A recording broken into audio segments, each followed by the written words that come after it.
Uh, Good evening to all the participants of this international speaker program. And we are really delighted to have Dr. Gillis Fair with us. And this CME is dedicated to the management of metastatic breast cancer. And for this CME to address us, we have Professor Gilles Frère from France. Dr. Gilles is a director of Cancer Institute of Civil Hospital of Lyon, and he's the head of the HCL Cancer Institute. And he is also a vice dean of UFR Lyon Sud University of Lyon 1, and he is also a vice dean of Lyon 1 University. Medical Oncology Department, Lyon Sud Hospital Center, Pierre Benait, CEDEX, France. So we are very happy to have you, Dr. Professor Gilles Frère, with all of us. And Dr. Gilles will be first speaking on the metastatic HER2 positive breast cancer, and then he will be covering the hormone receptor positive metastatic breast cancer. So I request Professor Gilles Frère to start his presentation, please. And welcome again from all of us from India.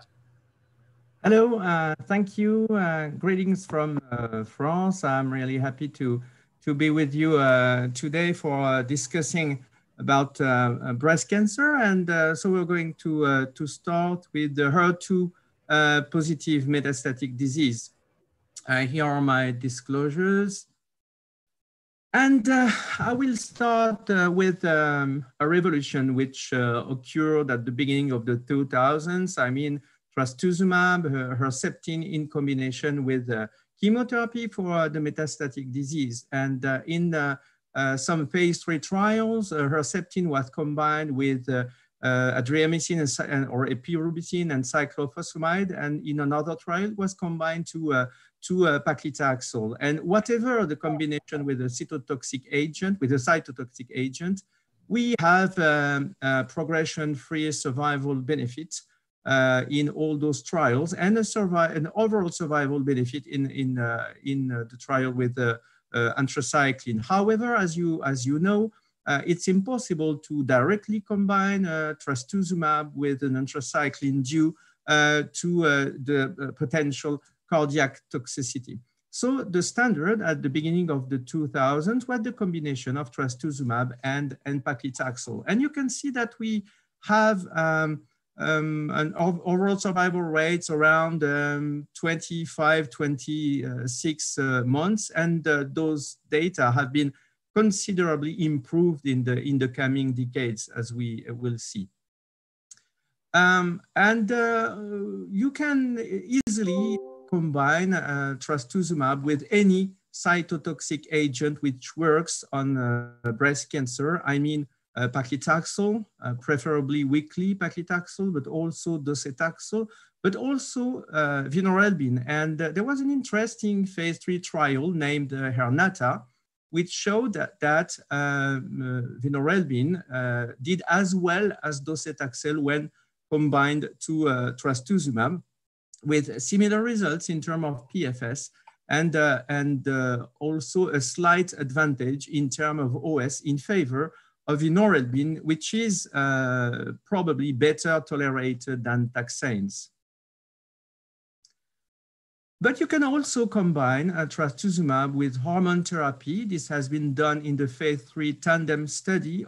However, the results were relatively disappointing. There was a significant benefit for Herceptin in combination with the aromatase inhibitor versus the aromatase inhibitor alone, but the difference was only around 3 months in terms of PFS, and there was no meaningful difference in terms of overall survival. So clearly disappointing results, which means that you have to combine, before all, you have to combine trastuzumab with chemotherapy for treating patients with metastatic disease. We also have a small molecule, which is a tyrosine kinase inhibitor, which is lapatinib. And this agent is relatively active against HER2 positive tumors, and it was combined with letrozole in this study, phase 3 study by Blackwell and Johnson. And we saw a benefit in terms of PFS, which made that the study was early terminated, and unfortunately we saw no benefit in terms of overall survival. So the standard was the combination of trastuzumab plus chemotherapy, and some options, in particular with elderly patients or more fragile patients, could be a combination of hormone therapy and either a trastuzumab or lapatinib. However, when you combine lapatinib with chemotherapy, and if you compare with trastuzumab and chemotherapy, there is a superiority of the combination with trastuzumab over lapatinib for the treatment of the metastatic disease. So trastuzumab remained the reference agent in this context. However, despite very interesting advances in terms of survival, symptom controls, and overall response rates, we can see some mechanisms of resistance to trastuzumab. And the main mechanism of resistance is heterodimerization of the HER2 receptor with other receptors from the EGFR family, namely HER1, which is EGFR, HER4, HER3, but the most important mechanism is the dimerization with HER3. And so it was interesting to block this mechanism of resistance. And on the right part of the slide, you can see that the monoclonal antibody pertuzumab can bind to HER3 and HER2, and then can inhibit the mechanism of resistance, can inhibit the heterodimerization, and we will see that we have a proof of concept in the Cleopatra trial. And another way of overcoming resistance to trastuzumab is combining a monoclonal antibody, which is trastuzumab, and a chemotherapy, which is DM1, and you have the TDM1 or Kadcyla, which has both advantages of HER2 inhibition and chemotherapy, and so you have a cytotoxic effect. The drug will bind to the HER2 receptor and then will be internalized into the cell and will block the HER2 pathway and also have a cytotoxic effect. And finally, it also activates the ADCC. Regarding pertuzumab, we have this very important phase 3 trial, which is Cleopatra. And in this trial, the reference arm was the combination of trastuzumab and docetaxel. And in the test arm, pertuzumab was added as it is indicated on this slide. We had more of 800 patients included in this trial, and they received at least 6 cycles of chemotherapy, but maybe sometimes more, and they were treated until progression. We had an important PFS benefit in this trial, but I'm just showing you here the most recent data regarding overall survival analysis, and you can see that the delta is really impressive. It's more than 1 year in terms of median of overall survival between pertuzumab, trastuzumab, and chemo, and trastuzumab and chemotherapy. So it was a major advance in this context. And we have some other data showing that if you give docetaxel in combination with trastuzumab, pertuzumab, or weekly paclitaxel or nab-paclitaxel, you will obtain, I would say, roughly the same results in terms of progression-free survival. So the combination is possible with all those agents, and also with vinorelbine, that was shown in the phase 2 Velvet trial. So can we also have a benefit when combining pertuzumab and trastuzumab to hormone therapy. It was assessed in the PERTAIN phase 2, randomized phase 2 trial. In first line, it was a strategy trial, and the patients received docetaxel or paclitaxel, then an aromatase inhibitor, plus pertuzumab and trastuzumab, both with chemotherapy and with hormone therapy. And in the control arm, chemotherapy plus trastuzumab, then the aromatase inhibitor plus trastuzumab. And this trial is positive in favor of the combination of pertuzumab and trastuzumab to chemotherapy and then to the maintenance treatment with the aromatase inhibitor. But you can see that the difference in terms of PFS is relatively small.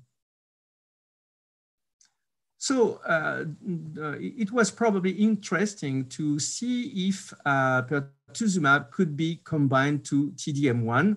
It was done in the Marianne study. More than 1,000 patients in first line were included in this trial. And we had a comparison between trastuzumab and docetaxel or paclitaxel. In the second arm, T-DM1 alone, and in the last arm, which is probably the test arm, T-DM1 plus pertuzumab, and PFS was the principal endpoint. As you can see on this slide, there was no obvious benefit in favor of the combination, which indicates that the reference treatment remains the combination of a taxane and trastuzumab and pertuzumab, and T-DM1 seems to be the best agent, not in first line, but in second or third line, as we will see. So what about anti-HER2 treatments in second line? We have seen this small molecule, lapatinib, with tyrosine kinase inhibition on the intracellular domain of HER2, and in this trial by Geyer and collaborators, lapatinib was combined to capecitabine versus capecitabine alone in patients who had previously received anthracyclines and taxane. And as you can see, there was a PFS benefit in favor of the combination, but no overall survival benefits. So I would say in the middle of the 2000s, the combination of lapatinib and capecitabine became the standard starting line with the second line. However, other teams have tested the combination of capecitabine, named Xeloda, capecitabine and Herceptin, versus capecitabine alone in second and third line. And as you can see in this German trial, there was a benefit also in favor of the combination. So you could choose between capecitabine and lapatinib, and also between the combination of capecitabine and Herceptin. And in this context, we have this combination, including T-DM1, Kadcyla, against capecitabine and lapatinib in patients previously treated by anthracycline and taxane. And PFS was the principal endpoint of this study. And in this phase 3 trial, the progression-free survival, as assessed by an independent review committee, was higher for T-DM1, higher than with capecitabine and lapatinib, and the difference was approximately 3 months, and it was statistically significant. There was also a survival benefit, which is important to mention because we are beyond the first line. On the waterfall plot, we can say that the most important benefit is certainly observed in patients with the most aggressive disease and with, for instance, with visceral involvement. No other major difference except that you can see, what you can see here, the benefit of T-DM1 is observed as the first line treatment, a second line treatment, and a third and later line treatment.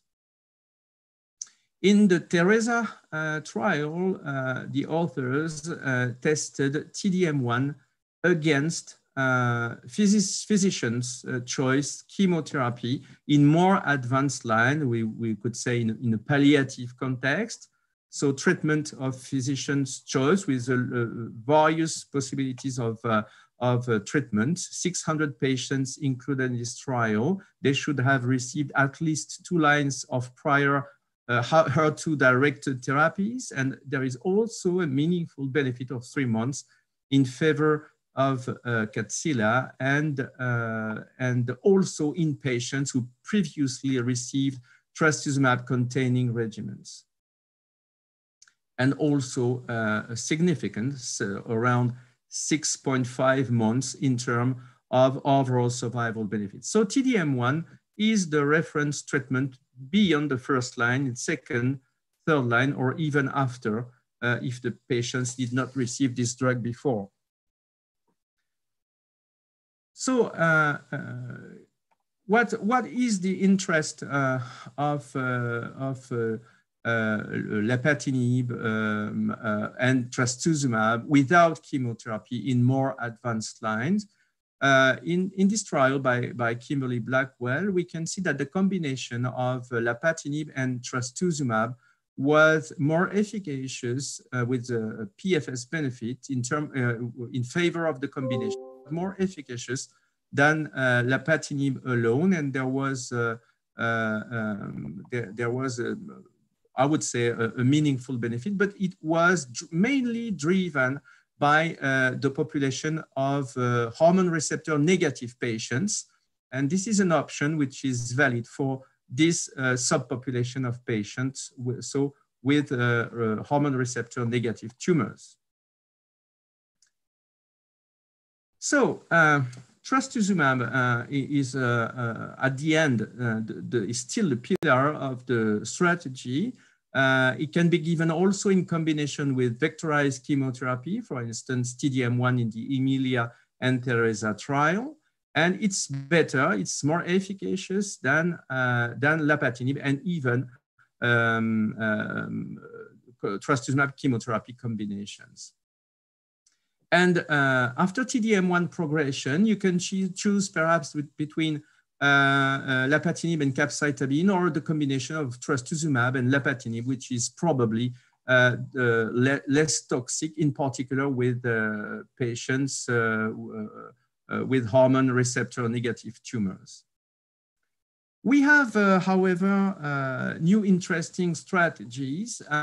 You can try to combine trastuzumab or T-DM1 with immunotherapy on the basis of in vitro models showing a potential synergy. However, we have some preliminary disappointing results, which I will not show in details because we miss time.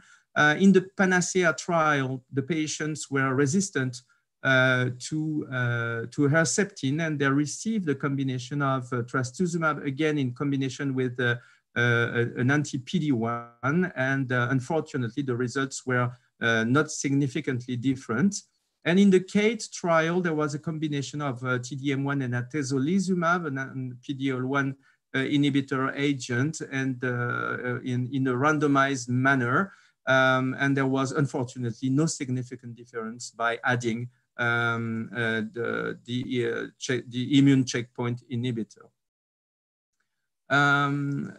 We have also this interesting randomized phase 2 trial, which is the Monarch Hair trial, which was presented by Sarah Tolanet 1 year ago at the ESMO meeting. And in this trial, we can see that the combination of trastuzumab and fulvestrant and abemaciclib is better than the combination of trastuzumab and abemaciclib and trastuzumab and trastuzumab alone, sorry. And so this is probably a promising combination, but which needs a confirmation in a phase 3 trial. But the most interesting agents are probably now other tyrosine kinase inhibitor, not necessarily neratinib, which looks like probably lapatinib, and which showed a small benefit in combination with capecitabine versus the combination of lapatinib and capecitabine in the NALA trial. But I think the most interesting drug is probably tucatinib. In the HER2 CLIMB trial, we will see the results coming. And another area of research is antibody drug conjugates, and we have the trastuzumab deruxtecan with the DESTINY program, and the trastuzumab duocarmycin currently in the TULIP trial. So if we have the example of trastuzumab deruxtecan, we can see that it's a combination of trastuzumab, and we have a cleavable linker, but also a chemotherapy, which is deruxtecan, which is an analog of irinotecan and also of topotecan. And what about the mechanism of action? Of course, the molecule will bind to HER2, then it will be internalized just the same way as TDM1. And then you have a linker cleavage, and then the chemotherapy will be released into the cell, but it will also get out the cell and be able to act on other cells, what we call bystander effects. And probably you can have some activity on other cells who do not have a significant HER2 overexpression in the context of the tumor heterogeneity. Those tumors are called HER2 low, or those cells are HER2 low, and you can have some activity of the drug in this context. The efficacy was assessed in a phase 1, in a big phase 1/2 program, which was recently reported, as you can see, in order firstly to assess the best dose to give to the patients. But as you can see, this waterfall plot is really impressive. There was a very, very, very high response rate. Almost all patients responded at the dose of 5.4 milligram per kilogram. So it's really a promising drug. And now we have this program, which is the DESTINY program. And the drug is being tested against TDM1 in second line. It will be tested against chemo and Herceptin in first line. It's tested as a neoadjuvant treatment. So we have a very, very large program of clinical trials with this drug.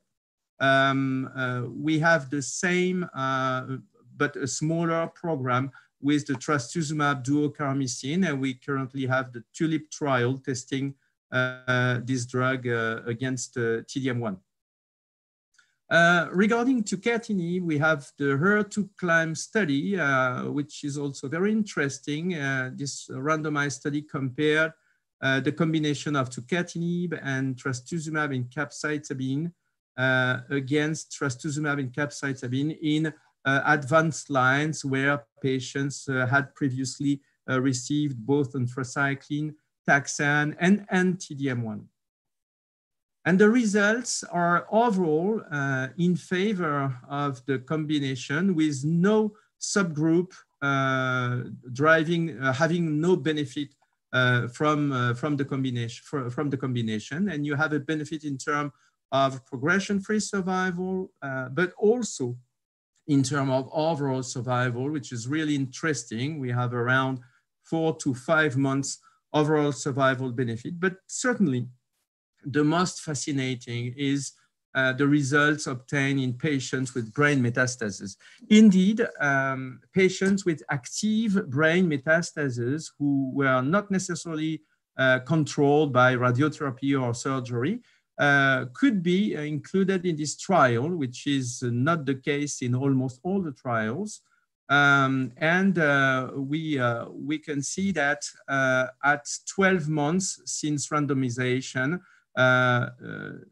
no patient in the reference arm is free of brain metastasis progression as compared to 25% with the combination of trastuzumab, capecitabine, and tucatinib.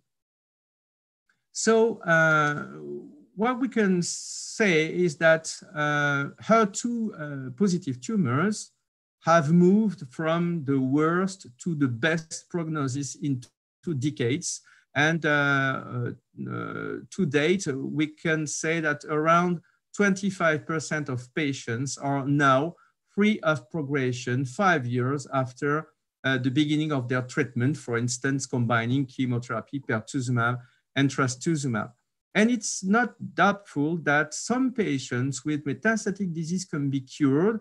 We can see in the literature some series of patients having stopped their treatment with a follow-up of more than 10 or 12 years with absolutely no relapse. And some of those patients sometimes have benefited from a local treatment of their metastasis, bone metastasis or liver metastasis, for example. And also, the treatment of cerebral metastasis has deeply evolved due to radiotherapy, stereotactic radiotherapy, and also surgery. And now with tucatinib, for instance, with medical treatments, so also patients with cerebral metastasis can have a very, very long survival. So in those patients, overall, we need to be ambitious in order to have the best possible overall survival rates. So I have finished with this talk, and I thank you for your attention. Perhaps we can move to the talk about luminal tumors, if you agree.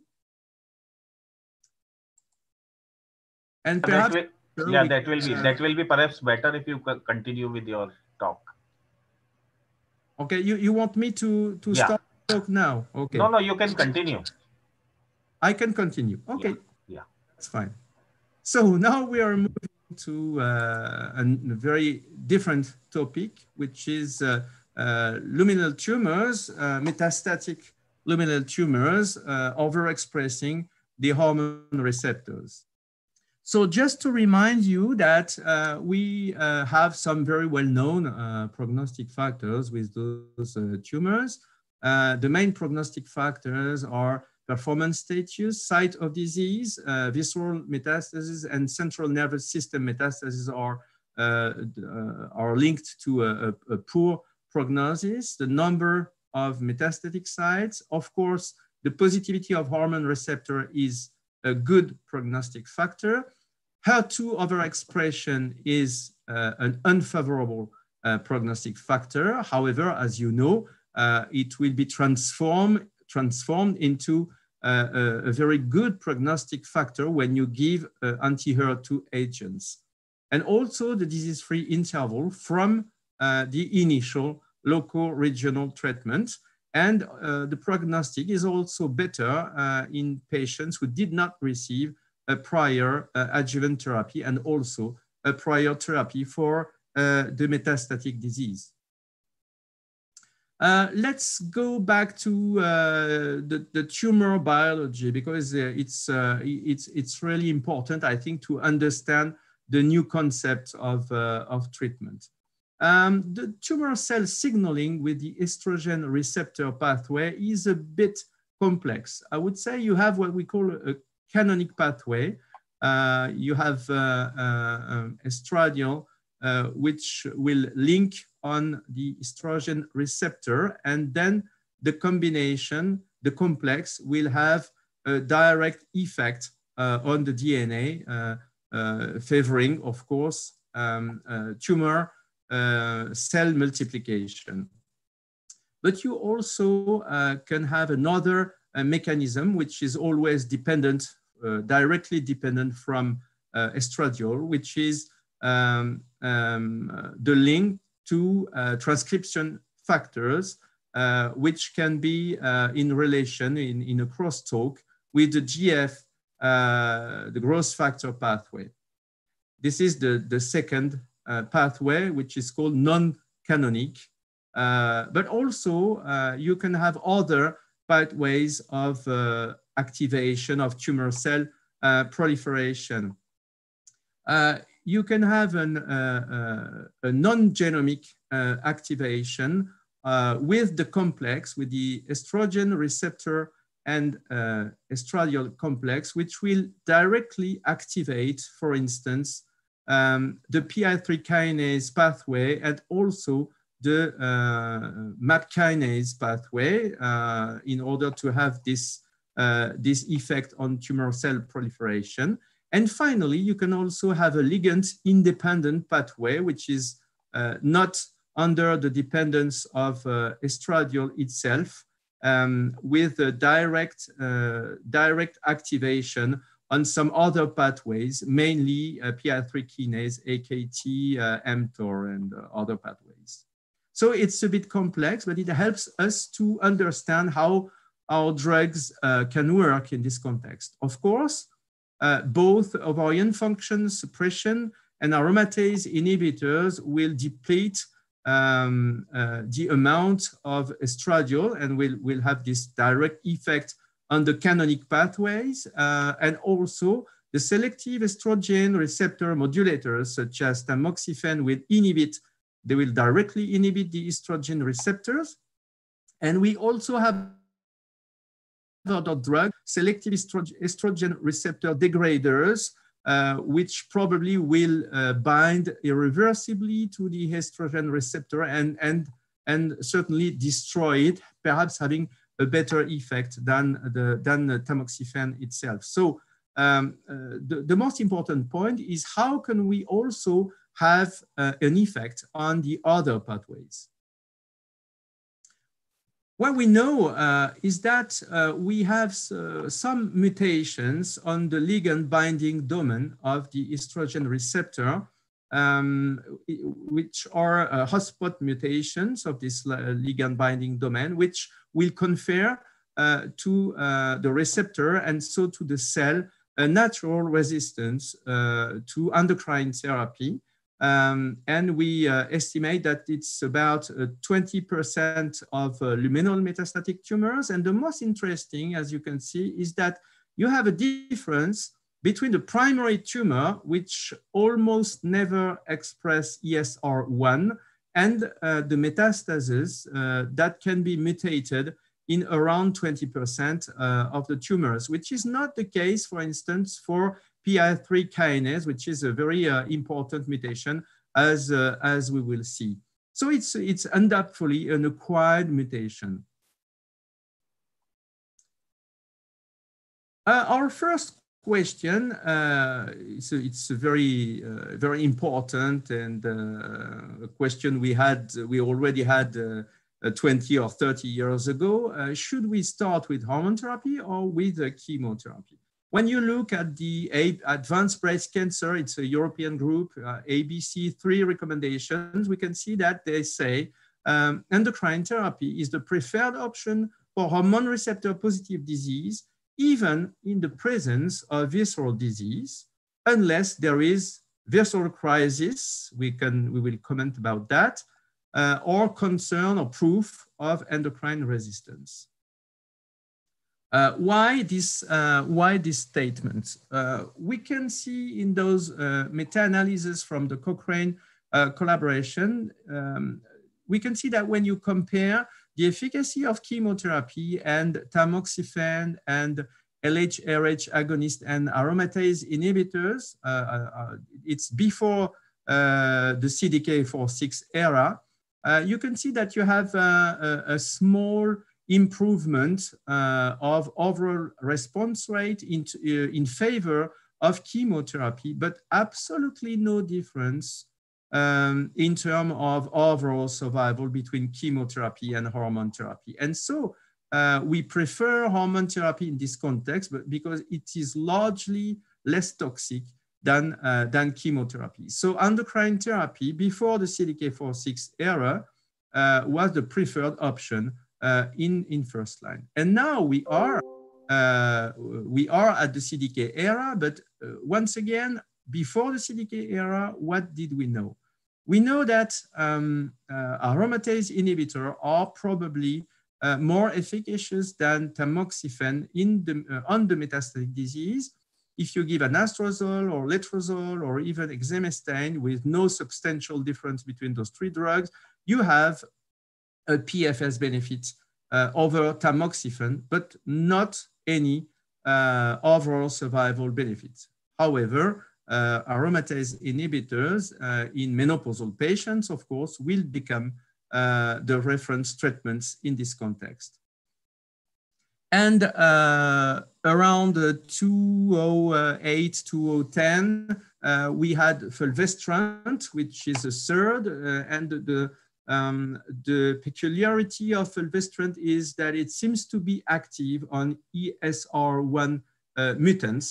And initially, this drug was relatively badly developed because it was given at the dose of 250 milligrams per month. And we have seen that we could give higher doses without toxicity. I mean, 500 milligrams by the intramuscular route at day 1, day 15, day 29, and then every month. And in this trial, comparing the two doses, there was a dose-response relationship in favor of the higher dose with a PFS, a small PFS benefit, and also an overall survival benefit. So high dose of fulvestrant became the reference treatment. Then it was interesting to compare the activity of fulvestrant against the aromatase inhibitors, of course, in menopausal patients. It was done in this relatively small randomized trial, and the first trial and the results seemed to be in favor of fulvestrant in first line. And then we have the Falcon trial, and Falcon trial is a confirmatory trial. It's a phase 3 in hormone-naive patients, first line, and of course, hormone receptor positive and metastatic breast cancer with fulvestrant against anastrozole. And in this trial, you mean in ITT, you can see that we have a PFS benefit in favor of fulvestrant. But what is interesting is that this benefit is entirely driven by the cohort of patients without visceral involvement, which means with bone metastasis. So when you have bone metastasis only, it seems that you have a benefit of fulvestrant against anastrozole, but it disappears when you have a visceral involvement. However, this was not a stratification criteria in this trial. So you need to consider that it's only an exploratory analysis in this context.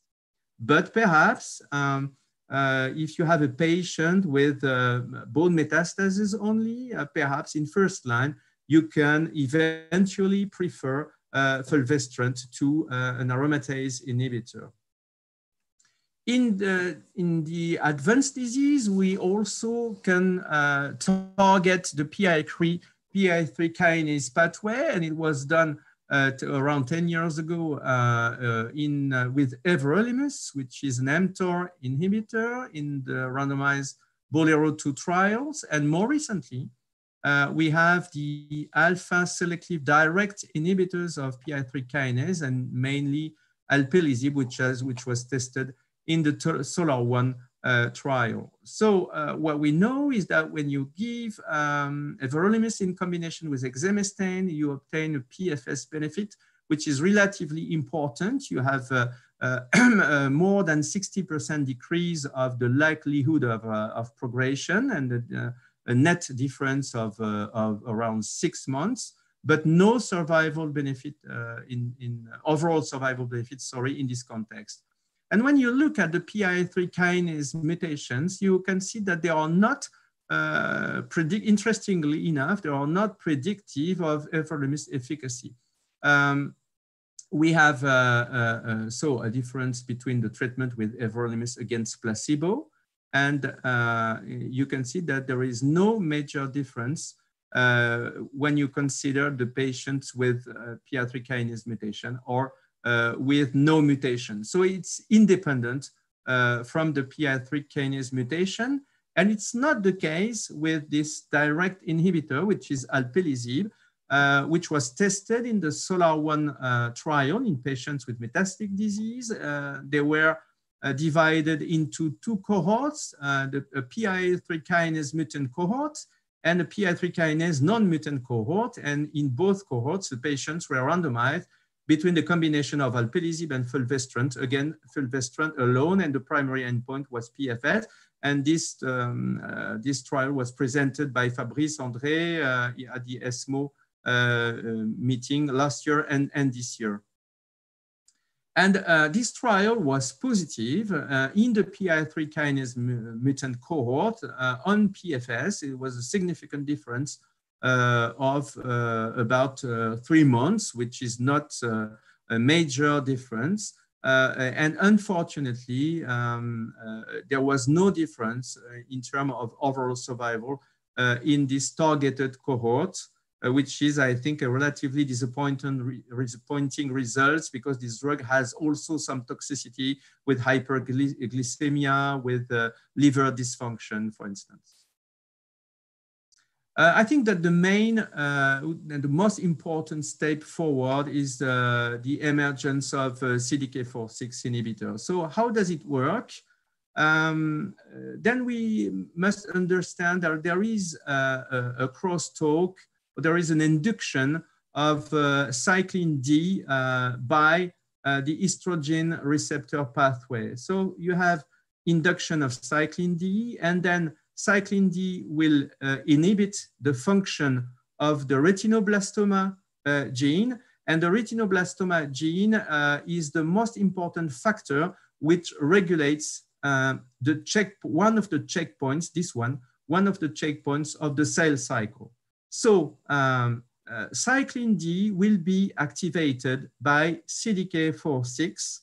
And if you can inhibit CDK4/6 with, for instance, CDK4/6 inhibitors, then you will downregulate cyclin D, and so you will restore the function of the retinoblastoma gene and then restore the checkpoint and the inhibition of the cell cycle. This is the way how those drugs work.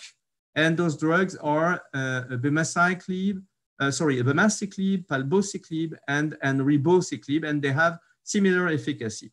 So of course, I will not detail the results of all the trials which were performed those last 5 years, but the most important is this, this figure. You have to consider the adjuvant treatment of patients with luminal tumors. What you can see is that the risk of relapse is around 50% during 5 years, and then 50 remaining percent.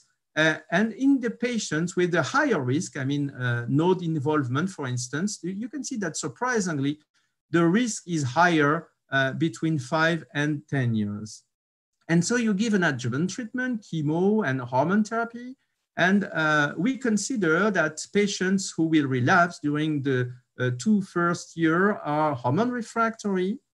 When they relapse between 2 and 5 years of adjuvant treatment, and again, during 1 year after completion of adjuvant treatment, they are considered as having intermediate hormone sensitivity or partial hormone resistance. And patients who will relapse 6 years after having started their adjuvant treatment, or patients with de novo metastatic disease are considered as having full hormone sensitivity. Why this definition? It's quite arbitrary, but I would say it's the definition which was commonly accepted in all the randomized trials we have here. And as you can see, the Bolero-2 trial was done in this population of patients, hormone refractory and mainly intermediate sensitivity. Paloma-3 mainly intermediate sensitivity. Monarch 2, intermediate, but also around 15% of patients with hormone refractory disease. And Paloma 2 with palbociclib, and Mona Lisa 2 with ribociclib, and Monarch 3, and also the Falcon trial were done mainly in patients with full hormone sensitivity. In the trials performed in patients with intermediate sensitivity or hormone refractory tumors, the combination of the CDK4/6 was with fulvestrant. And in the other category of patients, the combination was with an aromatase inhibitor.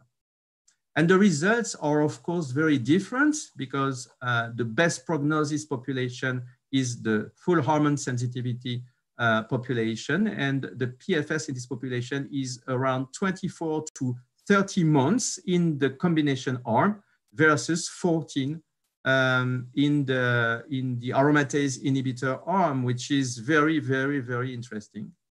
And in the other category of patients, the results are, of course, not as good. And the PFS is between 9 and 11 months versus 4 months only with fulvestrant alone. In this context, some group of experts, such as NCCN, recommended to do hormone therapy as long as you can. So continue endocrine treatment until progression or an acceptable toxicity, and at progression, try hormone therapy again and again and again, except in case of symptomatic visceral disease. So it's, of course, it's interesting to test hormone therapy as long as you can, but don't forget chemotherapy. First, I would like to mention that this definition of hormone refractory patients, which seems to indicate that you probably have limited or no efficacy by using hormone therapy and CDK4/6 inhibitors, I think it's an arbitrary definition. We have absolutely no data showing that you have poor results in this category of patients as compared to the intermediate category, for instance. And I would like also to mention that if you give an aromatase inhibitor such as exemestane or fulvestrant after failing of an aromatase inhibitor in the adjuvant treatment or either in first line, you have very bad results, only 4 months of median PFS in this context. So, okay, you can try hormone therapy and hormone therapy and hormone therapy, but don't forget chemo. Another definition is visceral crisis. What is it? Sincerely, we don't know. And ABC says it's a severe organ dysfunction as assessed by signs and symptoms, but which ones? Laboratory study, for instance, increase of liver enzymes, and a rapid progression of disease. So it means that you worry about your patients. And in this context, they say we are seeking a more rapidly efficacious therapy, particularly since another treatment option at progression will probably not be possible. Also, I'm okay, but we have no data showing that chemotherapy will act more rapidly than hormone therapy, particularly in combinations with CDK4/6 inhibitors. When you look at those results coming from Mona Lisa 2 with ribociclib, of course, the time to response, the time to obtain more than 30% reduction of the tumors will be around 6-7 months. Okay, but when you look at the tumor shrinkage, not the partial response, but the tumor shrinkage, which is meaningful for your patient, you can see that you have responses at the first months from a practical point of view. And so I'm not convinced that chemotherapy will act faster than hormone therapy or the combination of hormone therapy and a CDK4/6 inhibitor. So in the absence of validated biomarkers, except PI3 kinase mutation for alpelisib, the choice is mainly guided by clinical considerations. In stage 4, de novo, or with a late relapse, high hormone sensitivity, and with a visceral involvement. We know that tamoxifen is inferior to an aromatase inhibitor, which is equivalent to fulvestrant, and which is inferior to the combination of a CDK4/6 inhibitor and an aromatase inhibitor. and which is also equivalent to the combination of fulvestrant and a CDK4/6 inhibitor, as it was recently shown in the Parsifal trial, which I did not show. When we have a stage 4 de novo or a late relapse without visceral involvement, you know that an aromatase inhibitor does better than tamoxifen, probably not as good as fulvestrant, but fulvestrant is inferior to aromatase inhibitor plus a CDK4/6 inhibitor and has the similar efficacy as a fulvestrant and a CDK4/6 inhibitor. Perhaps in a very small subpopulation of patients with de novo metastasis or very late relapse and with no visceral involvement and with an oligometastatic or an isolated bone metastasis, perhaps, or elderly patients, perhaps there could be a role for hormone therapy alone and fulvestrant in this case. And I would like to remind you that when you have very, very indolent diseases, you need to locally treat your metastasis if possible, even bone metastasis. In second line hormone therapy, after an aromatase inhibitor failure, the combination of CDK4/6 inhibitor and fulvestrant, if no prior CDK, will give you an overall survival benefit, which was demonstrated in Mona Lisa 3 and 7 and in Monarch 2. So with Ribo and Abema, we don't have seen at that time any overall survival benefit with palbociclib, but it's perhaps due to methodological issues. Don't forget chemotherapy. In the Pearl study, the combination of fulvestrant and palbociclib was not different from capecitabine. So don't forget chemo. Can you use a CDK after a CDK? It's still a question. We have no answer. What can we do after a CDK failure? You can give exemestane and everolimus with relatively bad results, around 5 months of PFS. Or you can give a combination of alpelisib and fulvestrant in PI3 kinase mutated patients, as it was shown in the SOLAR-1 trial. And don't forget that chemo will be necessary sooner or later, and hopefully not too late. Just to say 2 or 3 words about chemotherapy, aggressiveness, I mean, the increase of dose intensity or combination of agents and the use of taxane and anthracycline, et cetera.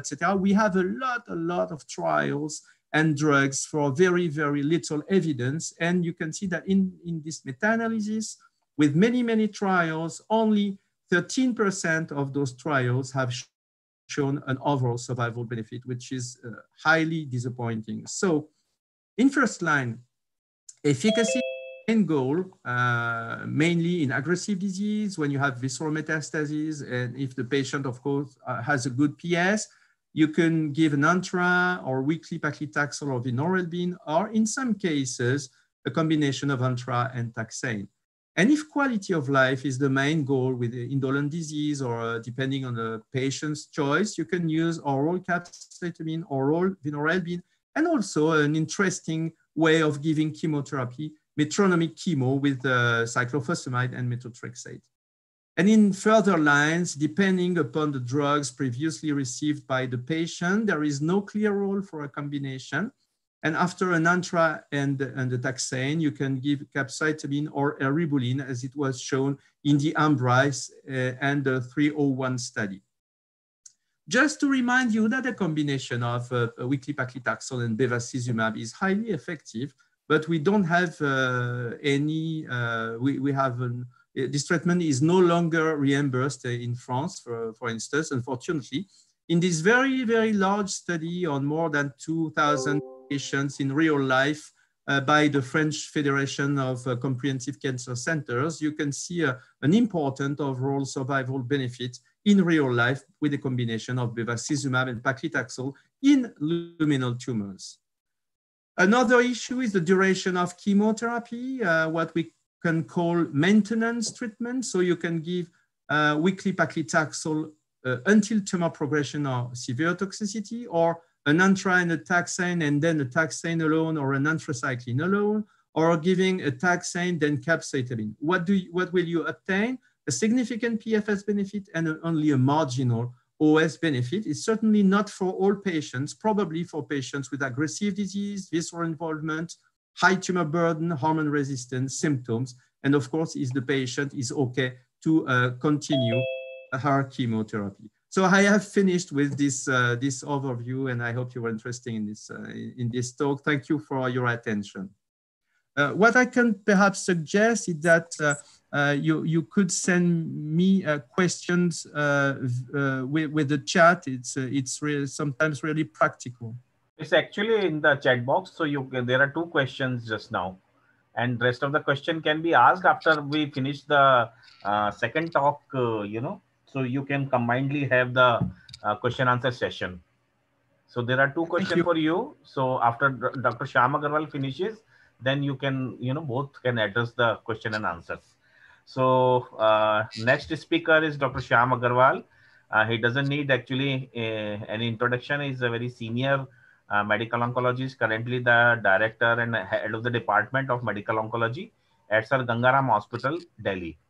And Dr. Shyam will be speaking on management of metastatic breast cancer, genomic and sensitivity testing in breast cancer, relevance, and where are we.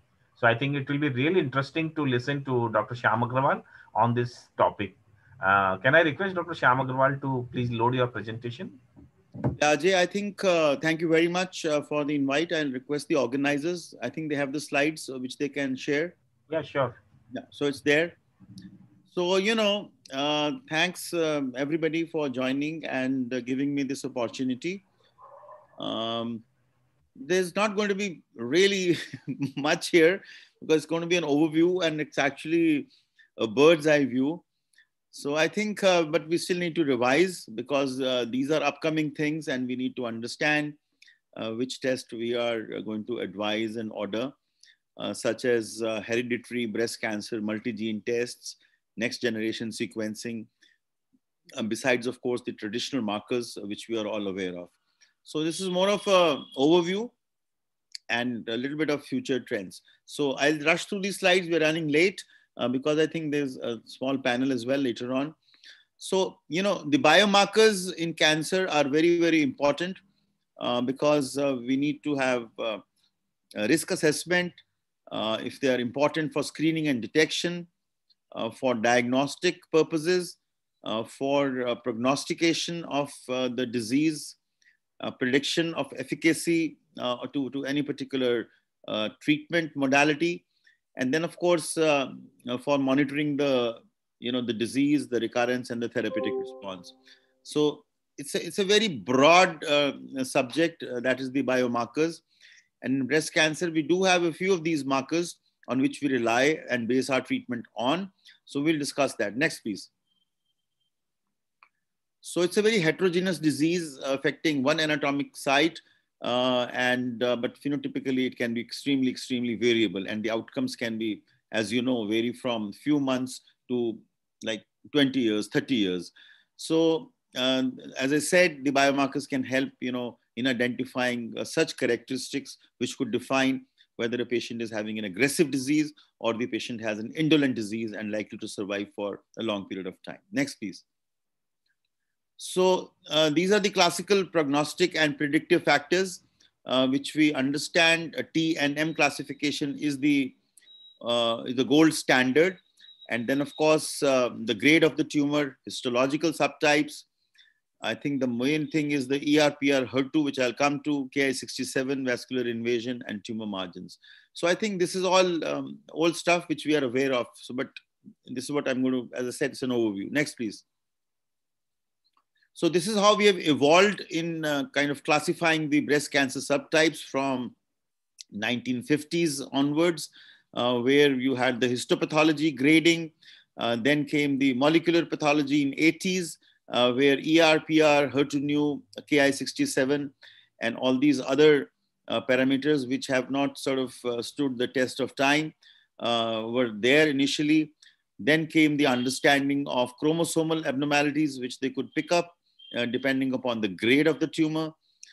So now we are in the era of gene expression analysis, where you can identify the prognosis and the risk of metastasis and the recurrence score, which I'll allude to.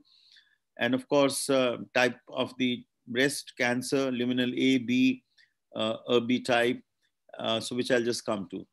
And now from 2010 and the future trends, will be dictated to some extent, by these molecular markers, where we have the hormonal therapy, as you heard, and the HER2 new therapy, as you heard. And I think the era of PARP inhibitors is there. And then maybe in future we have stem cell inhibitors based on these parameters. So that's a little futuristic at this time. Next, please. So I think the current 2017 classification basically had tumor size, nodal involvement, and metastasis, which is the TNM classification. But 2018, there is an integrative prognostic classification, which also includes tumor grade, the ERPR HER2 new, metastasis, and the genomic expression profiling for the low risk. So this is how the various factors are getting incorporated to have integrative prognostic classification of breast cancer. Next. So these are again the similar kind of biomarkers, ERPR, HER2 new, Ki67, which are predictive by and large. And these are the modalities, how these tests are to be done: IHC, IHC, IHC, and HER2 by IHC, and then by ISH if required to be done depending upon the IHC status. Next, please. So these are very basic, I think, at this time for us, because we are all doing this regularly. So this is the ERPR for EU. It is supposed to be 10%. For ASCO, it is 1%. So it basically are ER positive. 55 to 65% are PR positive. And as I said, ASCO takes 1%, and but some EU take 10% as the cutoff. Next, please. Next slide. So this is about the HER2 new. I think you're all aware, which is a part of the HER-B group of family. HER2 gene amplification is seen in around 20% of these cases of breast cancer. Next. So I think we all aware how to go for the testing of HER2 new. I think the next slide tells you that. Next, please. So I think IHC, FISH, and the bright field in situ hybridization by KISH or SISH are the tests to be performed. Next. And that's the summary slide. I'm not going to the details of this. If somebody is IHC 0 or 1 is considered negative, 3 is considered positive. And if somebody is equivocal, then you need to go for looking for HER2 gene amplification by FISH. And depending upon these, the signal and the copy number, one figures out whether the patient is eligible for HER2 new therapy. Next, please. So I think I'll skip these slides because they are very basic. Next. So Ki67 is another important parameter in which basically, you need to decide whether the patient is low Ki67 or high Ki67. So St. Gallen says 20%, some people say 30%. So these are, important markers in which you can, they can help you take a decision. Well, not truly take a decision, but at least prognosticate. Next. Between luminal A and B. That is the main crux of the Ki67. So based on these parameters, there are like 4 subtypes, as you all know: luminal A, B, basal-like, and HER2 enriched. So I think we all understand that luminal A is the low grade and ER positive and has an indolent behavior sensitive to hormonal therapy, whereas luminal B is similar, but the Ki67 is high and less sensitive to hormonal therapy than as compared to luminal A. Whereas basal-like is considered to be triple negative, highly aggressive tumor in response to chemo. And HER2 new is the one which is responsive to HER2 therapy and chemo. Next, please. So this is an important slide to show that younger the patient, higher are the chances of having a triple negative or a basal-like. And as you see in the elderly age group, the numbers are declining. And similarly, the luminal A is increasing as the age increases. So, and this is the normal-like as the age increases, so which is more sensitive to the hormonal therapy. Next. So I think again, we understand that the indolent nature and the responsiveness to the hormonal therapy for luminal A and stage-wise will give you better outcomes for HR positive and HER2 negative. However, of late, the HER2 positive, because of the availability of newer agents, as you heard from Professor Giles, the things have improved in the HER2 setting. Next, please. So this is again to show the neoadjuvant chemotherapy, where you see the maximum benefit is for patients who are either triple negative or non-luminal HER2 positive. So I think these are two categories of patients where neoadjuvant chemotherapy in tumors which are more than 2.5 centimeters should be considered these days. And we need to convince the surgeons to allow us to do the neoadjuvant chemo. Next.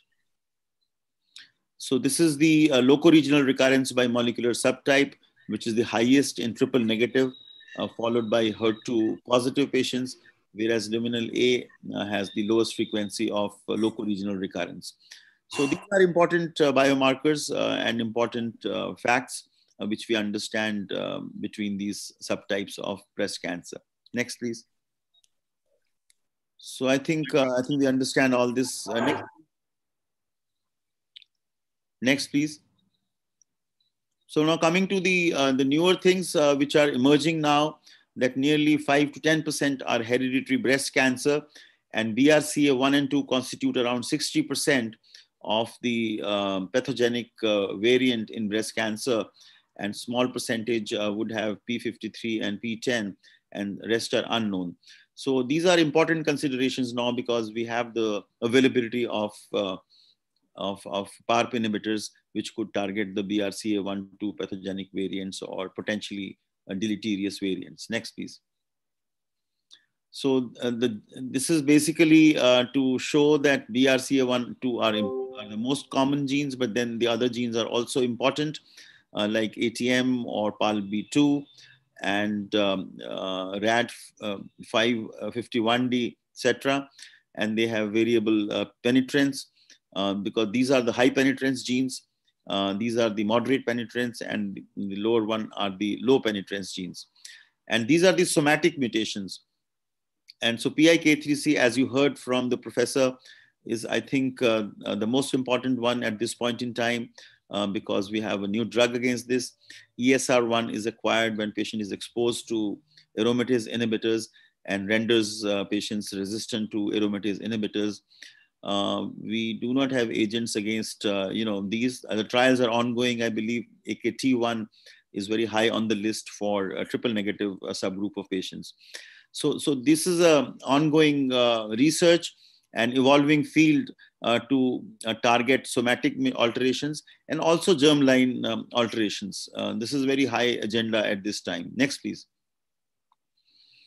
So I think we all understand that patients who have personal history of breast cancer or family history of breast cancer, young age, triple negative, should go for these kind of germline mutation testing. Next, please. So I think this we all are aware. Anybody having a family history of pancreatic or ovarian cancer and prostate cancer should be subjected to BRCA1-2 analysis so as to select out patients who could benefit in the metastatic disease for PARP inhibitor efficacy. Next, please. Okay, so I think there's a discussion whether one should go for single gene testing or a panel testing. I think both are available. So depending upon, your choice, one can either go for BRCA1-2 testing because that is where the drug is approved. But I think a lot of people employ multiple genes testing with the NGS panel, which is as good. The only thing I can suggest is if either of these is negative, I think an MLPA should also be performed to rule out the large deletions or duplications because they are missed usually in the PCR particularly or NGS, but direct sequencing can pick up those deletions. So, MLPA is something to be considered if your NGS is negative. Next, please. So I think gene expression profiling has also come a long way now because especially in patients who are hormone receptor positive and tumors less than 4 centimeters should, merit the gene expression profiling to look at the oncotype or memaprint. Next, please. So, these tests are available and oncotype DX and memaprint are approved by NCCN and other guidelines for selection of chemo or not chemo, depending upon the risk scoring, which we are all aware. PAM and EndoPredict and breast cancer index are available to us, but I think they need to be still validated at this point in time for selecting a patient for or not for chemotherapy in the early hormone receptor breast cancer setting. Next, please. So I think this is, we're coming to liquid biopsy these days because sometimes the tissue is not available. Like for patients with lung cancer, one liquid biopsies that are becoming available, especially the international ones are available, which are more expensive. But from India, I think the work is ongoing. Especially for lung cancer, I think you can rely on. But for breast cancer, I think they still need to work to address the role of somatic mutations, particularly in liquid biopsies. You can do that first. If it is negative, then you still should rely on the tumor tissue. But I think breast cancer still, in India, at least from the Indian labs, I think there's a lag at this point in time. Next, please. So I think this is to sum up the ctDNA or the cfDNA. I think for breast cancer, we are behind. I mean, that is my assessment from whatever labs we have from our country. However, labs like Foundation One and Guardant, they do provide liquid biopsies, which are as effective as the tumor biopsy, but they're more expensive and therefore out of reach of common people for looking at the somatic mutations. So I think that's where we stand. But then the ddPCR, for example, for PIK3C would be available, and one can do that, for looking at PIK3C or just the RT-PCR for that matter, from the peripheral blood, if the tissue is not available for some reason. Next, please. So I think this is how things are evolving. That we have cancer stem cells, which give rise to basal or basoluminal or luminal, and basals are grade 3 and luminals are grade 1. Androgen receptor more common in basal or the triple negative. ERB2 is in between, and ERPR positivity in grade 1. And these are some of the IHC markers, CK5, 14, and 17. So the genetics are more unstable in the triple negative or basal type as compared to luminal. And then, of course, you have these 4 luminal types where chemotherapy works better in the basal and the ERB2 positive, whereas endocrine therapy works better in the luminal A and B. PARP inhibitors are more so in the basal type, and androgen receptor inhibitors would be there for especially for triple negative. And these are, the stem cell inhibitors which become available may be working for all sorts of tumors. So I think we've come a long way, but as we know that this is a very, very heterogeneous disease, and we still need to understand the biology of the disease much better by way of doing these genomic analysis and targeting these genes as we identify. For example, P53 we know is abnormal in a lot of patients, but we have not been able to discover an agent which could, rectify P53. And similarly, P10 and so many other genes, as I showed you. So there's a lot of work going on, and a lot of more work needs to be done to identify the targets and target those genes successfully to achieve a control. Like, as I said, AKT1 is a target which we have drugs against now. So I think we are evolving relatively rapidly in some areas. For example, HER2/neu, as you saw, deruxtecan and tucatinib are really wonder drugs, but they're so expensive at this point in time for HER2/neu. And but we have done exceedingly well for endocrine and HER2/neu. But I think triple negative is something where we are lagging behind, where we need to identify these targets so as to. So I think we can stop there and we can have a discussion. I think Dr. Bapna is asking the question of current status of HER2. I don't know if Dr. Giles showed the data on the emerging the deruxtecan, which is successfully looking at low HER2/neu. So I think that again is a very rapidly evolving field where you are getting very promising preliminary data for HER2/neu tumors. But I think you're still waiting for some kind of approval from FDA and other bodies to incorporate such an agent into HER2/neu low tumors. Thank you, Dr. Shyam, for this such an elucidative talk and answering the query also which was put on the chat box. Yeah. So there are two questions to Dr. Freer also. First question is from Dr. Avasthi that if we try to overexpress the SKBR3 cell line with ER alpha having a reporter gene GFP, do we have to maintain them in the media having estradiol for the ER alpha to express? Dr. Fryer, any I comment? think, yeah, thank you. I think it's rather a question for my colleague, I guess. So any one of you can actually take. Sorry? Any one of you can take. Yeah. Perhaps Dorisiam, is it okay? Yeah. Okay. If you want to answer, I can answer from a clinical point of view, but it's whatever. Yeah. Question. Now, since my answer will be unfortunately sensorily, I don't know. It's a concept. Some decades ago, when we had almost no solution for patients who became resistant to hormone therapy, some of us used estrogens to trying to have an anti-tumor effect, and in some cases, indeed, we had some effect. But I don't know the way it works. Perhaps by restoring the estrogen receptor function, perhaps by inhibiting the androgen receptors, which are sometimes overexpressed. I don't know, sincerely. Yeah. So the next question is clinical, that in patients with who have prior exposure of aromatase inhibitor plus CDK4/6 inhibitor, how do you leave the data of everolimus and the fulvestrant in the second line? Oh, thank you for this question, because the question is what kind of solutions do we have by using everolimus and perhaps some other agents? Especially fulvestrant, I was interested in knowing. Yeah.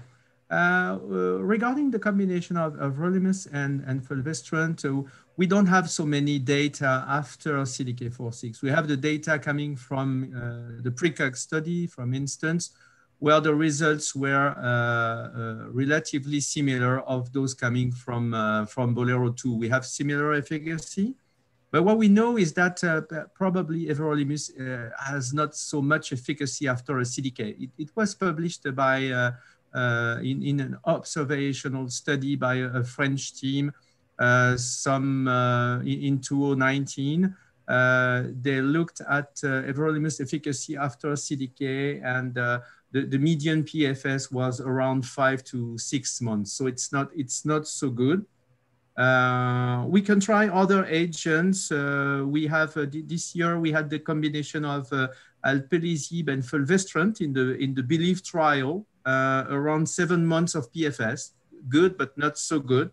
And in the FACTION trial, we had the combination of an AKT inhibitor, which is a capivasertib, in combination with fulvestrant, and we had an improved efficacy, but it was not really impressive. So I think it's clearly an unmet need, and I think now we regularly use chemotherapy in this situation.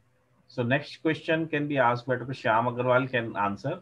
In patients with primary hormone resistance to aromatase inhibitor, how much is the benefit of fulvestrant plus CDK4/6 inhibitor, especially taking the cost into consideration in our setting? Hormone refractory. Oh, okay.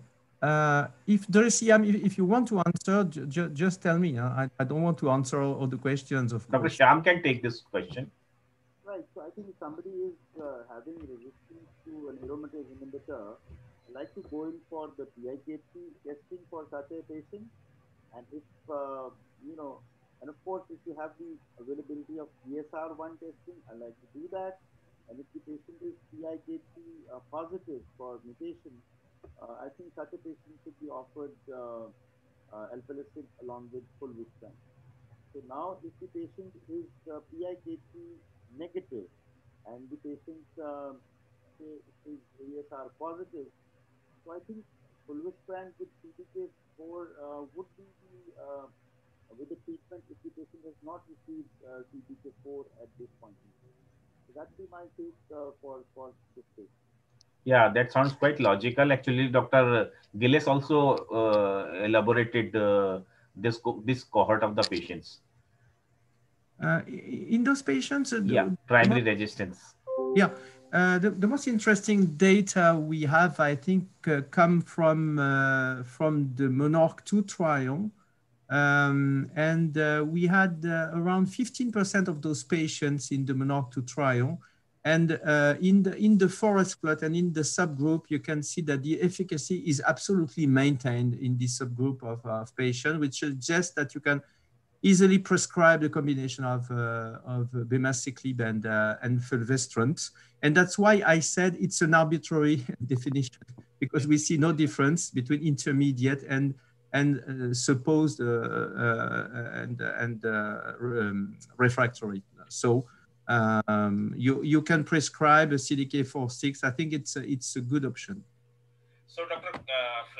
Gillis, there is a last question to you. Is there any cohort of the patient of visceral crisis to which you can, you feel like putting them on CDK4/6 inhibitor and aromatase inhibitor? Yeah, is there any cohort of patient of visceral crisis? Very interesting question. I think we have to distinguish between the true visceral crisis, which I think rarely occurs, and the high tumor burden. I think it's quite different. I mean, to me, visceral crisis is, for instance, a patient with a big liver and a 5 or 6 or 7-fold increase in liver enzymes, or a patient with the dyspnea and pulmonary lymphangitis. Such types of patients, and it rarely occurs, in fact. And in this context, it's very difficult to give a CDK4/6 inhibitor, mainly due to toxicity. If you have this kind of patient, usually we try to give low doses of chemotherapy and expecting an improvement, but it's not the most important, the most meaningful situation.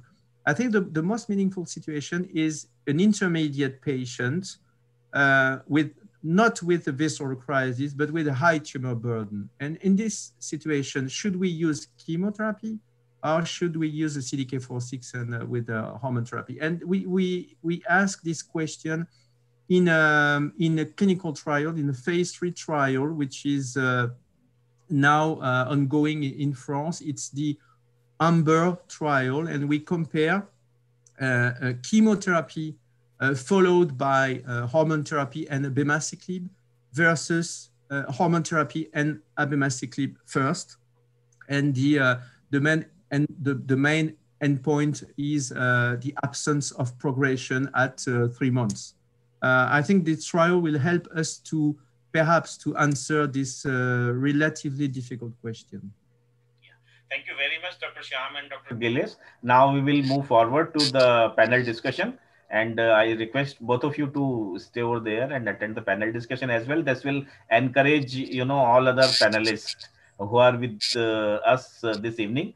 And Dr. Sandeep Goyal is with us, who will be moderating the panel discussion. And I hand over the mic to Dr. Sandeep Goyal, who is a senior consultant at Dhirubhai Ambani, Kokilaben Dhirubhai Ambani Hospital at Mumbai.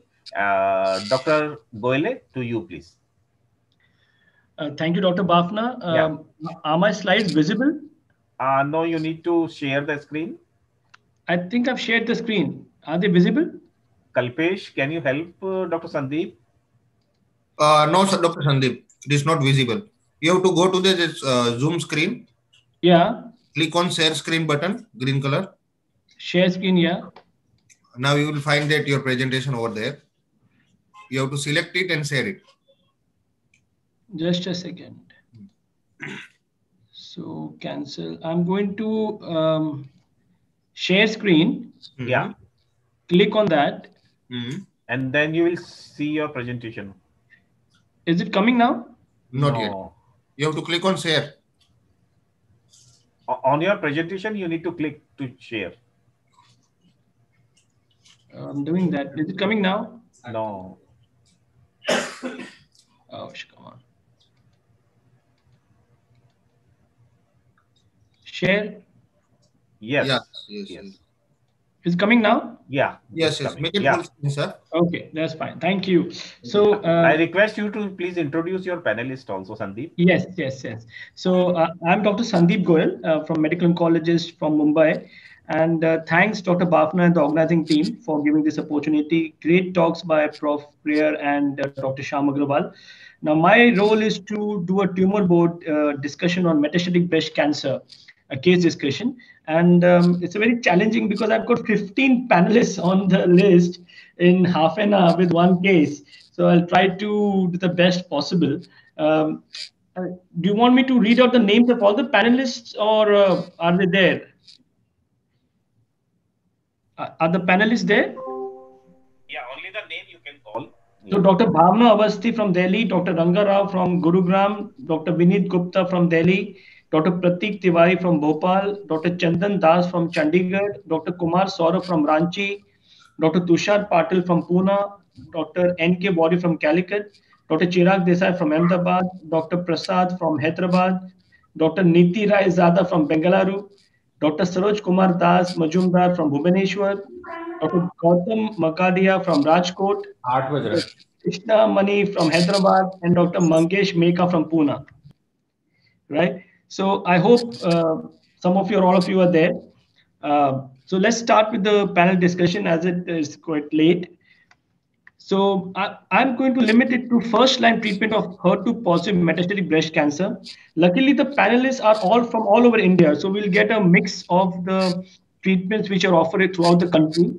And I'm not going to discuss a case. I'm going to ask a few questions which are pertaining to real-life practice, because we already heard the theoretical aspects from Prof. Flair in in HER2-positive metastatic breast cancer. Now, how do we put them into a practice? What questions we have to answer? I'm just going to discuss a few questions of those. So we all know that trastuzumab prolongs survival in women with HER2-positive metastatic breast cancer. We all know that, no point to discuss. So chemotherapy plus trastuzumab is the standard of care. And now the question is, first question to the panelists is, when a patient of HER2-positive metastatic breast cancer walks into a clinic, what are the main treatment decision-making factors which you consider before deciding what to give to this patient? And let me start with Dr. Bhavna Avasthi from Delhi as to her opinion, please.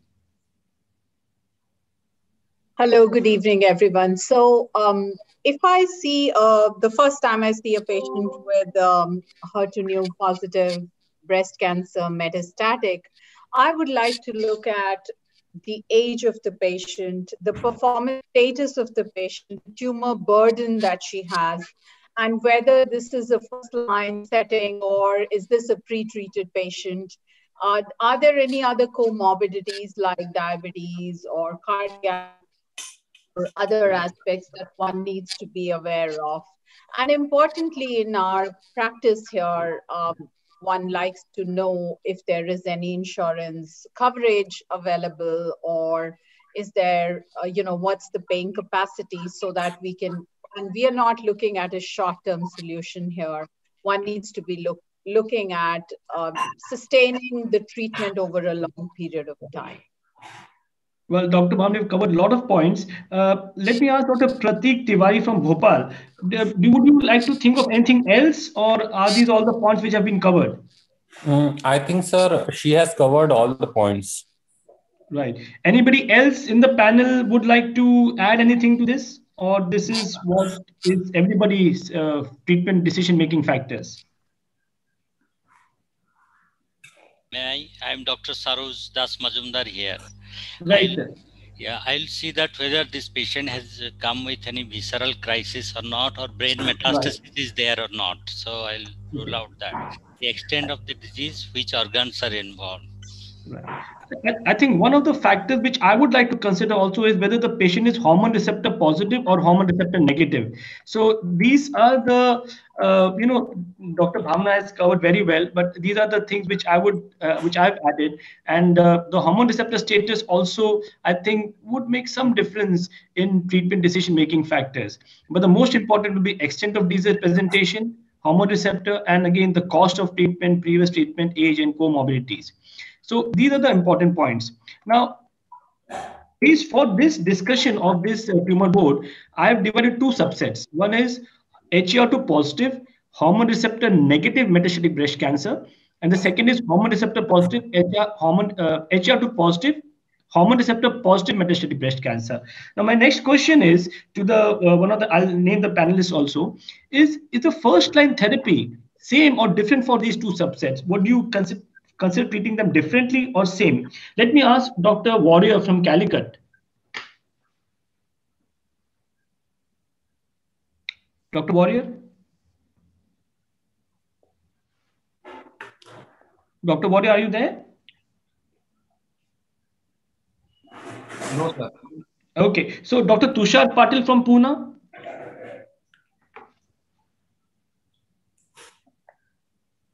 No, sir. Okay. Dr. Chandan Das from Chandigarh?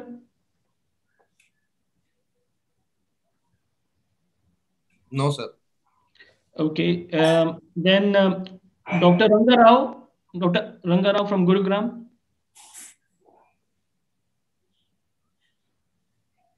No, sir. Okay, so we are short of panelists now. Dr. Gautam Makadia from Rajkot? Yes. Sir, I am there, sir.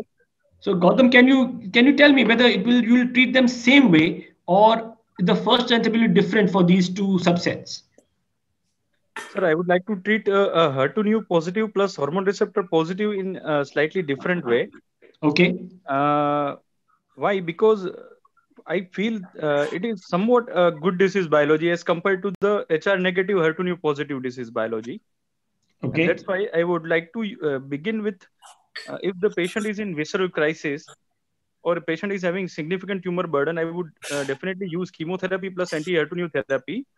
Right. But within a short period of time span, I would shift this patient to trastuzumab plus hormonal agent. Right. That's what we'll all do. But my question is that would you not give these patients chemo upfront, or would you consider giving all of them chemotherapy upfront? So let me ask Dr. Mangesh Mekha from Pune, what would you do? Is Dr. Mangesh there? Dr. Mangesh? All right. No, sir. No, he's not there. Okay. Dr. Niti Raizada from Bengaluru.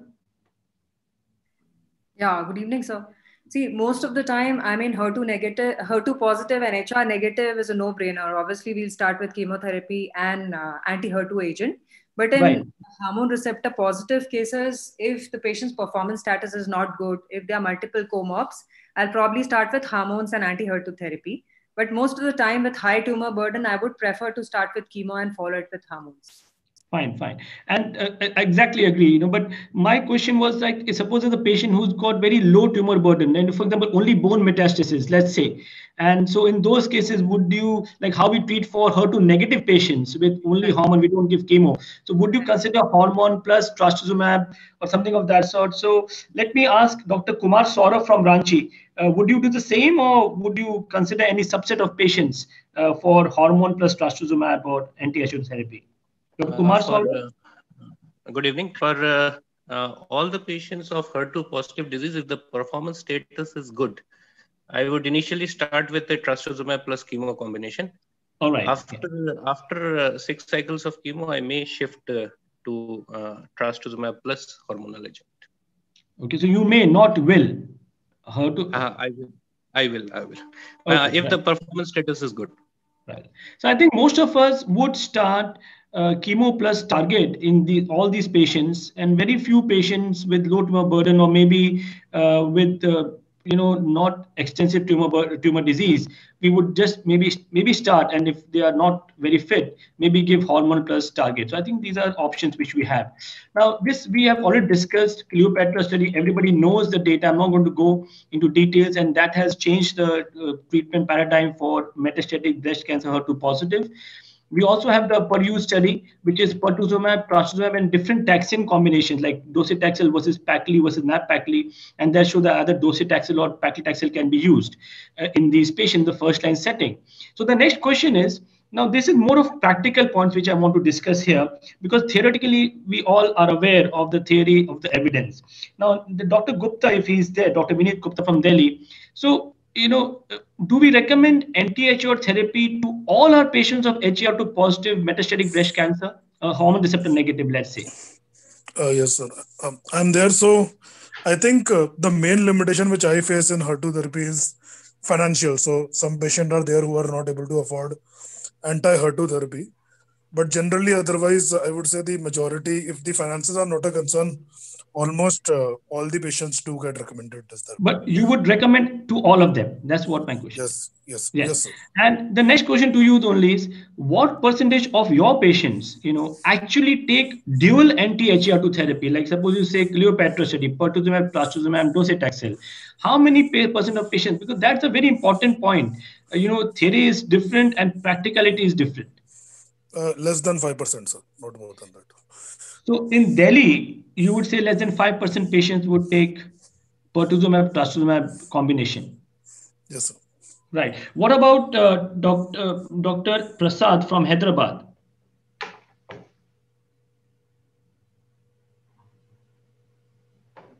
Dr. Prasad, are you there?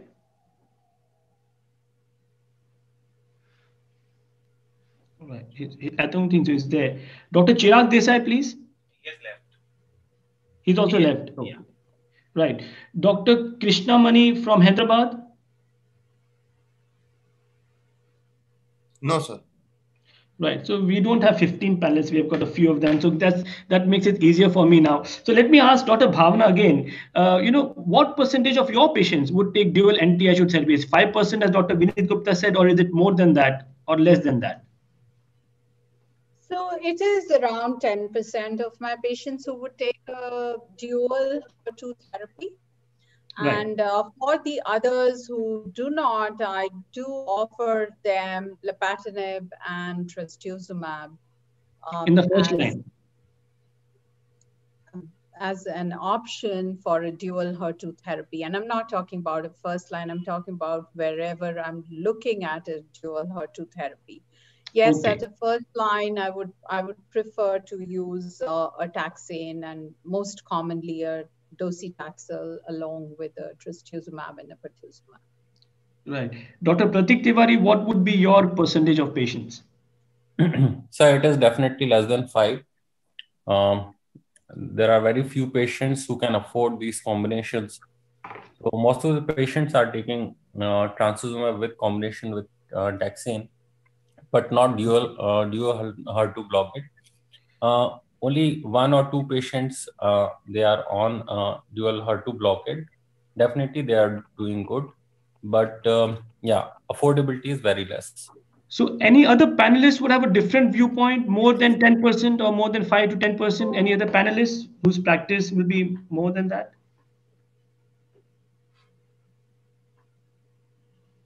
So I gather that most of us would have about 10% of patients who would go for dual anti-HER2 therapy. So that is the difference between the evidence and what we do in our day-to-day clinical practice.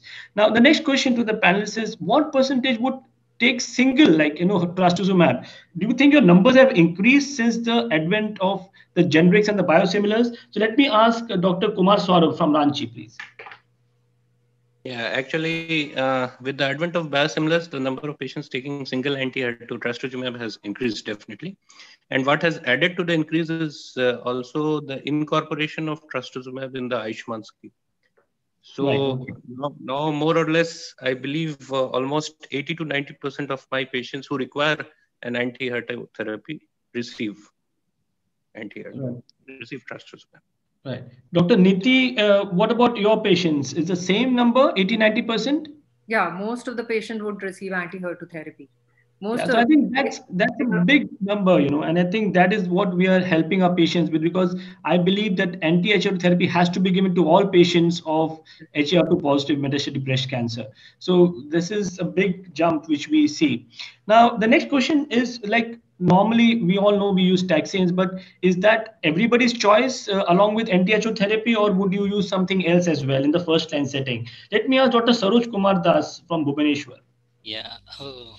I'll add one more thing. In 2013, anti-HER2 therapy was around 20% in our center. Now we give 100% of the cases, and we start with taxane and trastuzumab. Right. And normally you would use the weekly or the 3 weekly. Weekly is preferable, but when patient comes from long distance, then we give docetaxel and trastuzumab. Younger patient who can tolerate like that. Right. Otherwise, weekly is preferable. Okay. So I think most of us would use a taxane and a trastuzumab plus minus pertuzumab in the first line setting, right? Any non-chemotherapy regimen would you use? Let me ask Dr. Gautam from Rajkot. Non-chemotherapy regimen, sir, I generally don't use non-chemotherapy regimen to the HER2 positive patient upfront. But we can definitely consider trastuzumab plus lapatinib. Right. In case the patient is not willing or not in a condition to receive the chemotherapy. Right. So I think that would agree. But these are the list of the NCCN guidelines about the whatever options we can use. I think Professor Frere also mentioned about trastuzumab plus vinorelbine. I think he was going more towards that even that is very effective. Although we don't normally use that in the first line, we use it in the second or third line. But I heard in his talk that he was a bit more favorable for favoring the vinorelbine trastuzumab combination as well. So these are the different options which we have, and I think based on the cost and the patient condition, we use all these options. Now, there are a few 2-3 slides about this in the elderly patients. This is a study which we came across, a small study of about 80 patients with trastuzumab, pertuzumab plus minus oral cyclophosphamide. And I think in patients who are elderly, fragile, adding oral cyclophosphamide to pertuzumab and trastuzumab gets a better PFS and overall survival than the dual anti-HER2 therapy as well. The Marian study first line TDM1, almost no benefit. So we hardly use TDM in the first line setting. And there's no role of TDM1 plus pertuzumab in the first line setting as well, as compared to chemotherapy and trastuzumab. And again, taxane plus lapatinib versus taxane plus trastuzumab. So taxane plus trastuzumab is better than lapatinib plus taxane. So I think most of us would use a taxane and trastuzumab in the first line setting. Now, this is the most important question for Can me. I add something, please? Yes, please, Niti. If Yes, I please. have to use an oral therapy, probably trastuzumab with capecitabine is what I would prefer. Yes. No, that's what the standard. But I just thought I'll show you this because that's an option which we can consider. Some patients who have already used capecitabine in the past, we can still use this. Now, the next question, which is I think the most important in our practice, is how long to continue, when to stop, because there's no limit to anti-HER2 therapy to metastatic breast cancer. So let me start with Dr. Vinit Gupta from Delhi. What do you think? How long do you continue? Do you continue for life? What do you say? What do you do? So, sir, for patients who are on trastuzumab and who are advanced and started with trastuzumab and chemo, generally I give indefinitely, sir. I don't stop. My experience with pertuzumab is not so great. So maybe with the drug where the remission lasts for 3 years, 4 years, 5 years, my answer might be different. But for trastuzumab and chemo, I give indefinitely. But what suppose the patient comes and tells you that I can't afford. So would you tell them to stop or let the patient decide? Of course, if the patient cannot afford, so in that scenario, maybe I might switch to a affordable drug like lapatinib as continuation. But ideally, if the finances are there, I will give it indefinitely. Right. And Dr. Bhavna, what would you do? Like, suppose you're giving your patient pertuzumab, trastuzumab, and taxane. Would you continue? How long to continue? What do you tell your patient? So I like to stop the taxane after 6 or 8 doses, and I do let the patients know that they can continue if they are tolerating, but practically we don't see them tolerate for very long. And then you also want to keep something in your kitty for later.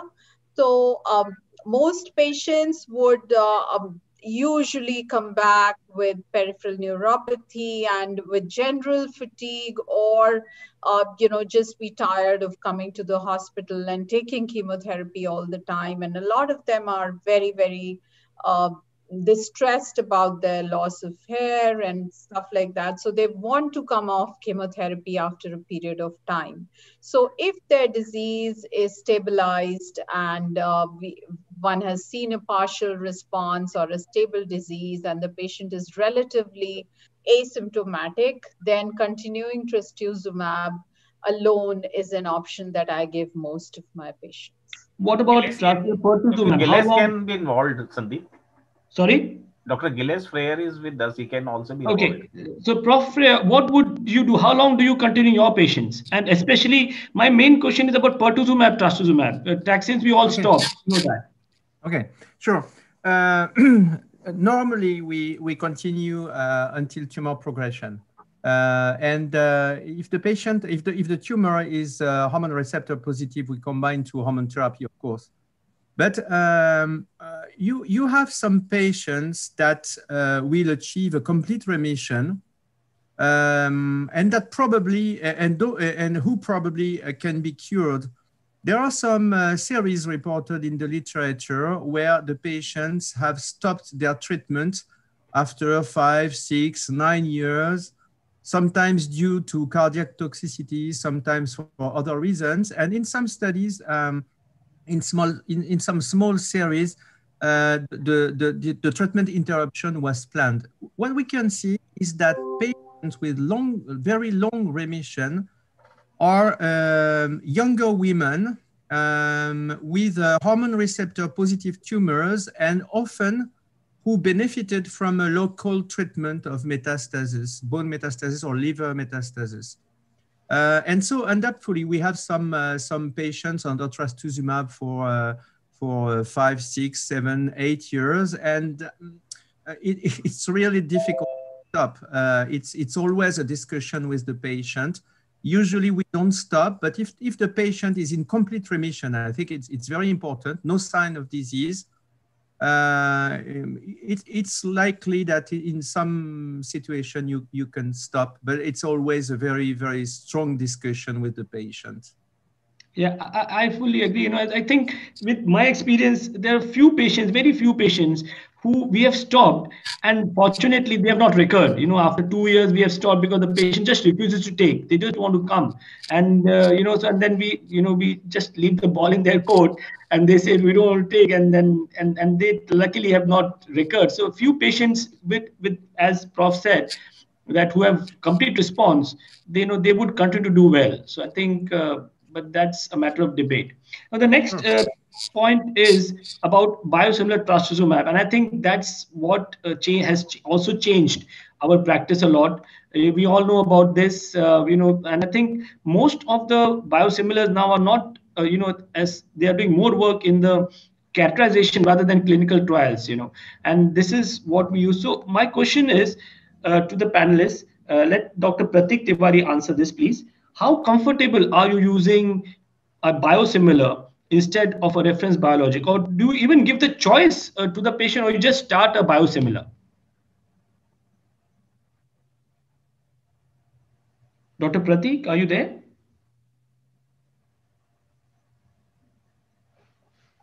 Dr. Pratik?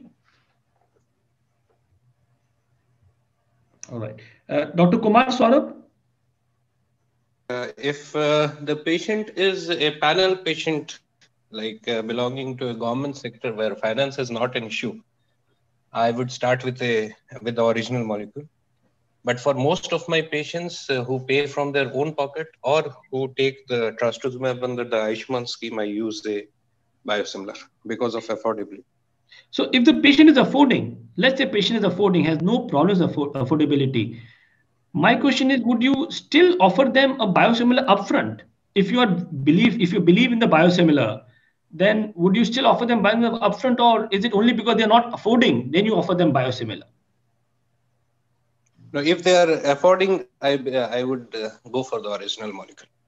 Right. Okay. Dr. Kumar Saurabh, please. Yeah, this is Saurav here. Okay, sorry. Then I think Dr. Pratik was not there. Dr. Niti, what would you do? Hello. If the patient is affording, I would offer an innovator molecule most of the time. But in practice, we use biosimilar very often. Almost 90% of the patients would be on biosimilars. Right.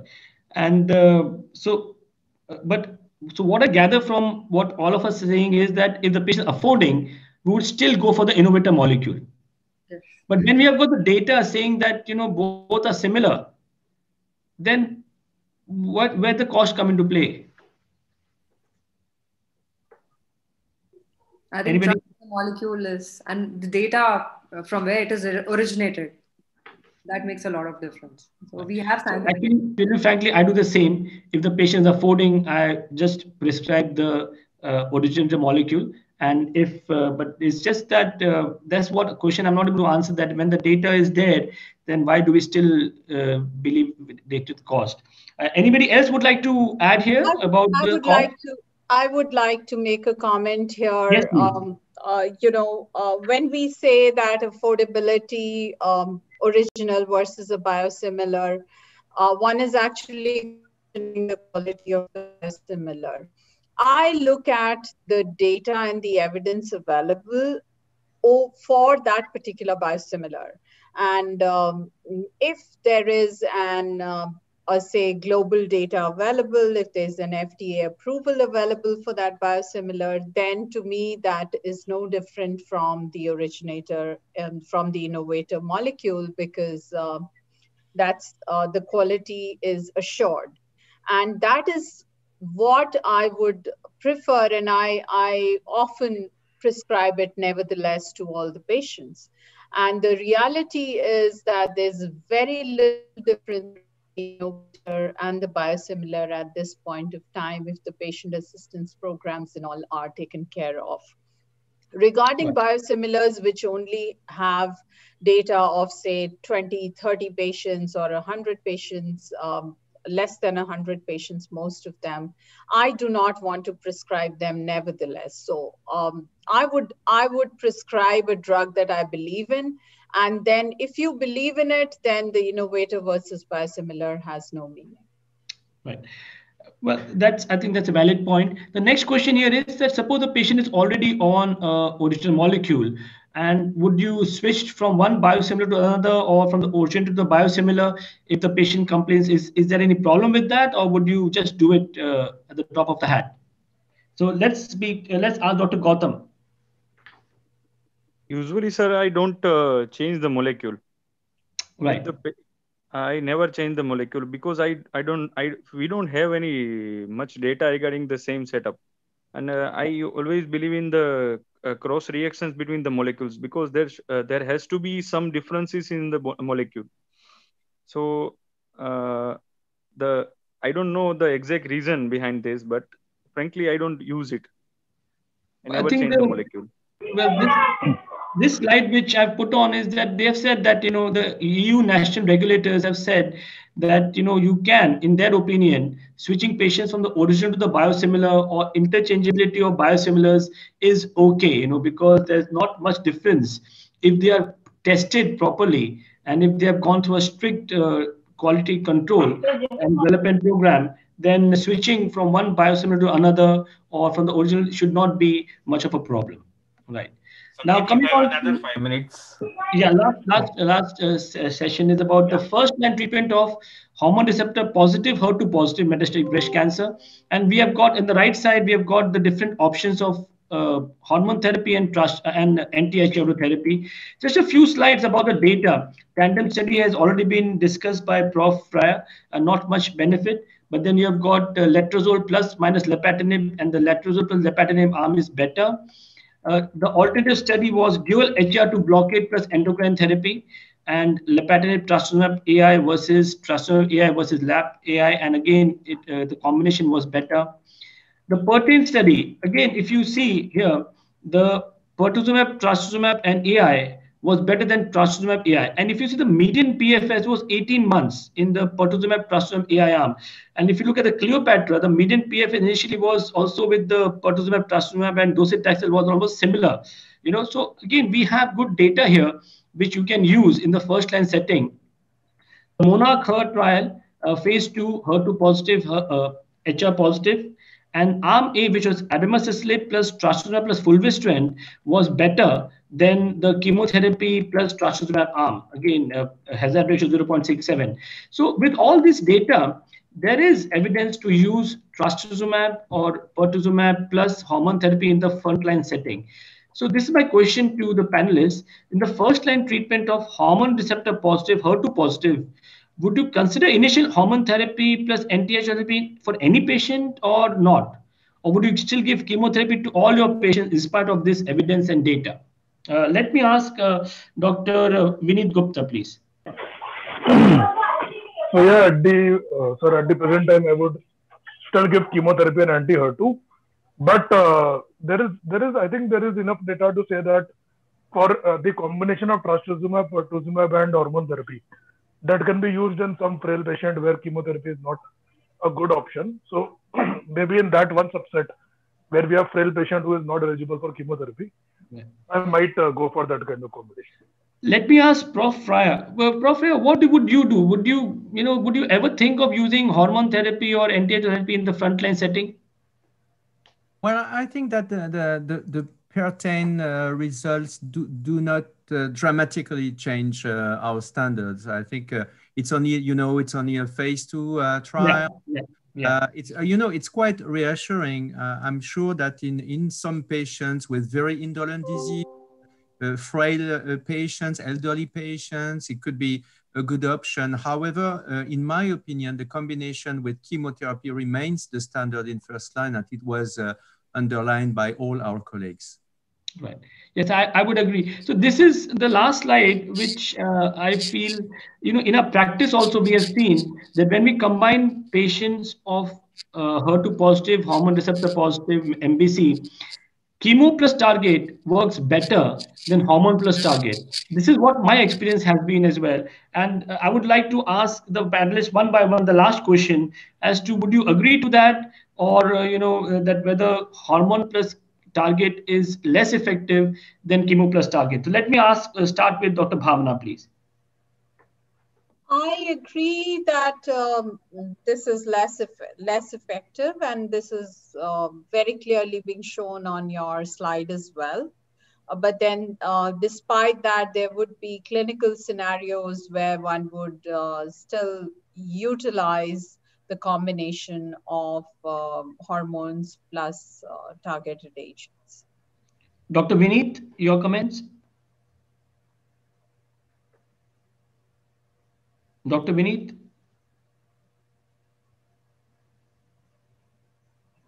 Dr. Kumar Saurabh?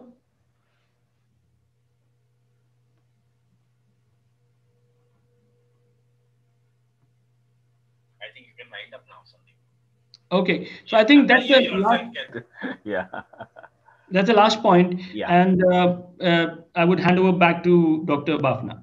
Yeah. Thank you very much, Sandeep, for such a conducting this panel so beautifully and involving all the panelists. And we have really come out with a lot of answers from the difficult questions which are facing in our day-to-day clinical practice.